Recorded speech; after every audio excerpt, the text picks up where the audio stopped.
সাকিব আল হাসান কি এবার নতুন দলে খেলতে পারবেন? মিরপুরে খেলে স্টেট থেকে অবসর নিতে চেয়েও পারেননি সাকিব আল হাসান। এরপর বিপিএল এ চিটাগং কিংস তাকে দলে নিলেও খেলতে পারেননি তিনি। গত ৫ আগস্ট রাজনৈতিক পট পরিবর্তনের পর থেকে এখন পর্যন্ত দেশেই ফিরতে পারেননি সাকিব আল হাসান।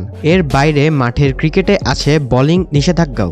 এত প্রতিকূলতার অনিশ্চয়তার মধ্যেই আজ ঢাকা প্রিমিয়ার ডিভিশন ক্রিকেট লিগে নতুন দলের নাম লিখিয়েছেন সাকিব আল হাসান। বাংলাদেশ দলের এই সাবেক অধিনায়ককে দলে ভিড়িয়েছেন লিজেন্ডস অফ রূপগঞ্জ।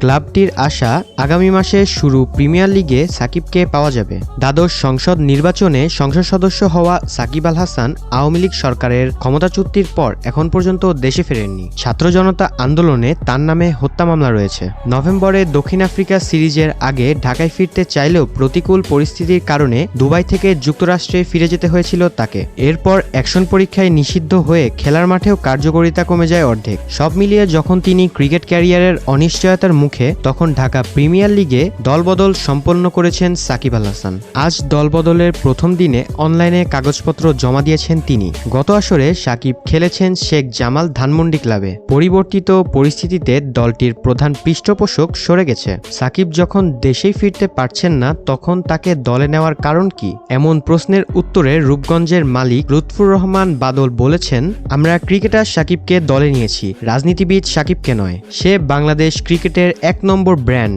আমরা এজন্য তাকে নিয়েছি। দলে নিলেও শেষ পর্যন্ত তাকে খেলাতে পারবেন কিনা জানতে চাইলে তিনি বলেন, খেলোয়াড় সাকিবের জন্য আমরা ১০০ ভাগ করতে রাজি আছি যদি কিছু করার থাকে। আমরা আশাবাদী যে তাকে প্রিমিয়ার লিগে পাওয়া যাবে। এবারের প্রিমিয়ার লিগ শুরু হবে মার্চের প্রথম সপ্তাহে। তার আগে দলবদল চলবে আজ ও আগামীকাল। ক্রিকেটারদের অনলাইন ও অফলাইন দুভাবেই রেজিস্ট্রেশন করানো যাচ্ছে। আজ ভিডিওটি এই পর্যন্তই। ভিডিওটি ভালো লেগে থাকলে অবশ্যই ভিডিওটিকে একটি লাইক করে দিবেন, চ্যানেলটিকে সাবস্ক্রাইব করে পাশে থাকা বেল আইকনটিকে ক্লিক করে দিবেন যাতে পরবর্তী ভিডিও সবার আগে আপনি পেয়ে যান। চ্যানেলটির পাশে থাকবেন, চ্যানেলটিকে সাপোর্ট করবেন। ধন্যবাদ।